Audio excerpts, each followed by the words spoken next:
ఈ వెనకున్నదంతా కూడా మేము చెప్తున్నది కాదు, భుజంగరావు చెప్పింది. ఒకసారి ఇప్పుడు మీకు చూపించిన ఈ ఎంటైర్ ఎపిసోడ్లో ప్రభాకర్ రావు చేతిలో, రాధాకృష్ణరావు చేతిలో, భుజంగరావు ప్రణీతరావుల చేతిలో ఇబ్బందులకు గురై కోట్లాది రూపాయలు పార్టీ ఫండ్ ఇచ్చారని ఇప్పటివరకు నేను ఎక్స్ప్లెయిన్ చేసిన పారిశ్రామికవేత్త, సంధ్యా కన్వెన్షన్ యజమాని సంధ్యా శ్రీధర్ గారు ప్రస్తుతం మనకి ఫోన్ లైన్లో అందుబాటులో ఉన్నారు. శ్రీధర్ గారు నమస్తే.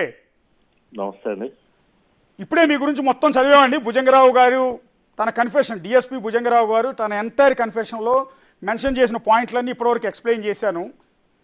అది మీకు టీవీ5 సాంబశివరావుకి మధ్య ఉన్న ఒక పెట్రోల్ బంకు వ్యవహారంలో వాళ్ళు ఎస్ఐబి ఆఫీసుకి మిమ్మల్ని పిలిపించి మిమ్మల్ని బెదిరించి సాంబశివరావుకి ఒక 2 కోట్లు కాంప్రమైజ్ చేసి ఇంకో 13 కోట్ల రూపాయలు బీఆర్ఎస్ పార్టీకి ఎలక్ట్రల్ బాండ్స్ రూపంలో ఎస్ఐబిలో మీ చేత బాండ్లు కొనిచ్చారు బెదిరించి అని అతను ఒప్పుకున్నాడు.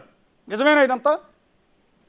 అంటే సబ్జెక్ట్ ఎట్లా స్టార్ట్ అయిందంటే అండి, మేము కన్వెన్షన్ లీజ్కి ఇచ్చాం ఫస్ట్. ఎవరికి? ప్రభాకర్, రవీందర్ రావు అని ప్రభాకర్ వియంకుడు. అతను మురళీకృష్ణారెడ్డి మ్యాట్ ప్రాజెక్ట్స్ అతను ఈ రవీంద్రరావు కలిసి మా కన్వెన్షన్ లీజుకి తీసుకున్నారు. నెలకి 20 లక్షల రూపాయలు లీజు, 2 కోట్లు డిపాజిట్ ఇస్తామని. డిపాజిట్ ఇచ్చారు, లీజుకి తీసుకున్నారు. తీసుకొని రెంట్ కట్టడం మానేశారు 6 నెలలు. 6 నెలలు రెంట్ కట్టకుండా ఈ ప్రభాకర్ రావు దగ్గర కూర్చోబెట్టి సెటిల్మెంట్ 35 కోట్లు ఖాళీ చేస్తామని.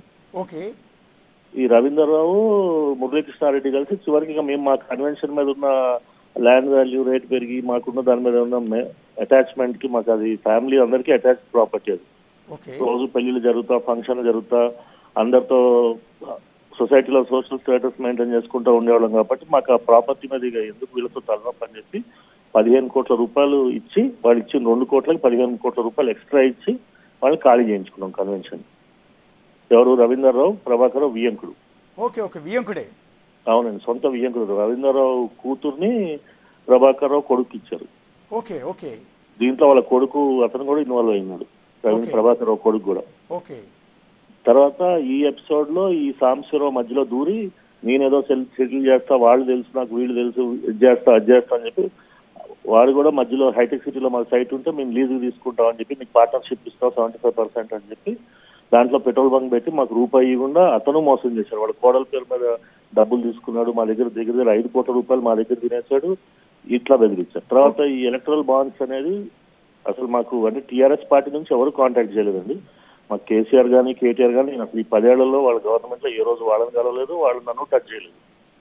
కానీ ఈ సాంబశివరావు, ప్రభాకర్ రావు మాత్రం వాళ్ళ పేరు చెప్పి నీ మీద గవర్నమెంట్ చాలా అప్సెట్ ఉంది, నువ్వు అట్లా ఇట్లా అని చెప్పి వీళ్ళతో డీల్ చేసావు, వాళ్ళతో డీల్ చేసావు, ఈటల రాజేందర్ ఫండింగ్ చేసావు, వాళ్ళ ద్వారా చేసావు, వీళ్ళు ఇట్లా అన్న మీద అన్ని రకాలు భయపెట్టి, నాకు అసలు ఈటల రాజేందర్ గారు ఎవరో తెలియదు, కేసీఆర్ ఎవరో తెలియదు, కేటీఆర్ ఎవరో తెలియదు, నేను ఎప్పుడు ఎవరిని కలవలేదు పొలిటీషియన్స్. యూజువల్గా నాకు అంత అవసరం పడలేదు. మా బిజినెస్ మాకు సౌత్ ఇండియాలో అంతా ఉంది, మా పని మేము చూసుకుంటాం తప్పితే ఏదైనా పని ఉంటే ఏజెంట్లు ఉంటారు, వాళ్ళు చేసి పెడతారు, కన్సల్టెంట్స్ ఉంటారు, పర్మిషన్లు కావాలంటే వాళ్ళు తెచ్చి పెడతారు, లేకపోతే మేము వెళ్ళి డైరెక్ట్ తెచ్చుకుంటాం. మేమేమి వేరే గవర్నమెంట్ ల్యాండ్స్ లో బిజినెస్ చేయలేదు, మా గవర్నమెంట్ ఏ రకమైన సంబంధం లేదు. ఇక్కడ ఆంధ్ర, తెలంగాణ, కర్ణాటకలో 3 చోట్ల మాకు బిజినెస్ లేదు. మాకు ఎవరు గవర్నమెంట్ ఏ రోజు మాకు సంబంధాలు లేవు.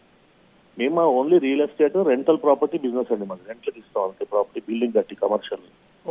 దానిలో ఈ సాంబశివరావు వీళ్ళందరూ ఇన్వాల్వ్ అయ్యి తర్వాత శ్రీనివాస్ గౌడ్ ఇన్వాల్వ్ అయ్యారు. ఒక 30 మంది పోలీసులు తీసుకొని మా ఆఫీస్కి వచ్చి, మినిస్టర్ ఉన్నప్పుడు శ్రీనివాస్ గౌడ్ వచ్చి లేదు గవర్నమెంట్ ఇంకా చాలా అప్సెట్ ఉంది, నీకు వాళ్ళతో చంద్రబాబు నాయుడుతో లింక్స్ ఉన్నాయి, అది ఇది అని చెప్పి మమ్మల్ని బెదిరి చంద్రబాబు నాయుడు గారికి మేము ఒక ప్రాపర్టీ అమ్మాం.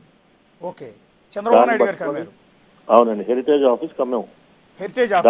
జూబ్లీ చెక్ పోస్ట్ దగ్గర ఉన్న హెరిటేజ్ ఆఫీస్ అమ్మితే దానికి పట్టుకొని ఆయన ఇది అది అని చెప్పి మమ్మల్ని అనవసరంగా దాంట్లో లాగి బెదిరించి ఈ శ్రీనివాస్ గౌడ్, సాంబశివరావు కలిసి మమ్మల్ని బెదిరించి ఎలక్ట్రల్ బాండ్స్ ఇప్పించారు. మధ్యలో శ్రీనివాస్ గౌడ్ పాత్ర ఏంటండి? ఇది ఆల్రెడీ ఇది మీకు రవీంద్రరావుకి మధ్య ఉన్న డిస్ప్యూట్, ప్రభాకర్ రావు చేసుకున్నాడు. రవీంద్రరావు మురళీకృష్ణ కన్వెన్షన్ హాల్ లీజ్కి ఇచ్చినప్పుడు డబ్బులు వసూలు చేసేసి ఖాళీ చేస్తారండి. అది అయిపోయింది అక్కడతోటి. అది 13 కోట్లు ఇచ్చేసారు. అప్పుడు 15 కోట్లు ఇచ్చేసారండి. వాళ్ళకి 15 కోట్లు ఇచ్చాం, ఖాళీ చేయించుకున్నాం, అయిపోయింది. అది అయిపోయాక వీడు సాంబశివరావు దూరి మధ్యలో ఈ సబ్జెక్ట్ తీసుకొచ్చి మళ్ళీ డబ్బులు వసూలు చేశారు మా దగ్గర. 13 కోట్లు 15 కోట్లు కదండి, 30 కోట్ల పైన వసూలు చేశారు వీళ్ళు.